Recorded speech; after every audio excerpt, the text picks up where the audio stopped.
Hello friends, ഇന്ന് നാം കേൾക്കുന്നത് ഇന്ത്യയിൽ കാണുന്ന ഒരു വിചിത്രവും പുരാതനവുമായ സംസ്കാര രീതിയെക്കുറിച്ചാണ്. ടവർ ഓഫ് സൈലൻസ്, പ്രകൃതിയിലേക്ക് മടങ്ങുന്നൊരു യാത്രയുടെ കഥ. ഇന്ത്യയിലെ ചില പ്രദേശങ്ങളിൽ, പ്രത്യേകിച്ച് മുംബൈയിലും ഗുജറാത്തിലും, ഒരു പുരാതന സമൂഹത്തിന് ഒരു വ്യത്യസ്ത സംസ്കാര രീതി ഉണ്ടായിരുന്നു.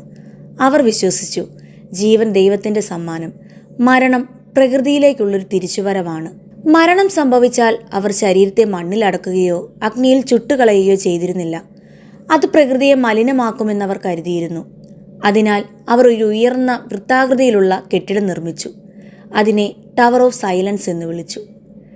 ഇതിൽ ശവങ്ങൾ കുഴിച്ചിടുകയോ ചുട്ടുകളയുകയോ ചെയ്യുന്നില്ല, മറിച്ച് സൂര്യപ്രകാശം, വായു, പക്ഷികൾ എന്നിവ ചേർന്ന് ശരീരത്തെ പ്രകൃതിയിലേക്ക് തിരികെ കൊണ്ടുപോകും.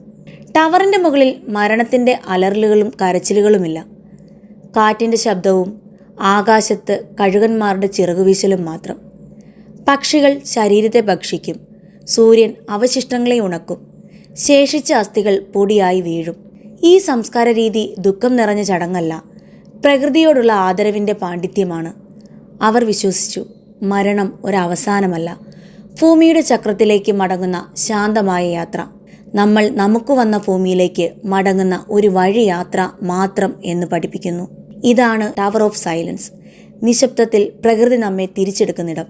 ഈ കഥ ഇഷ്ടപ്പെട്ടെങ്കിൽ ലൈക്ക് ചെയ്യൂ, ഷെയർ ചെയ്യൂ. ഇതുപോലെയുള്ള കൾച്ചറൽ ആൻഡ് ഹിസ്റ്റോറിക്കൽ സ്റ്റോറിക്കായി നമ്മുടെ ചാനൽ സബ്സ്ക്രൈബ് ചെയ്യാൻ മറക്കരുതേ.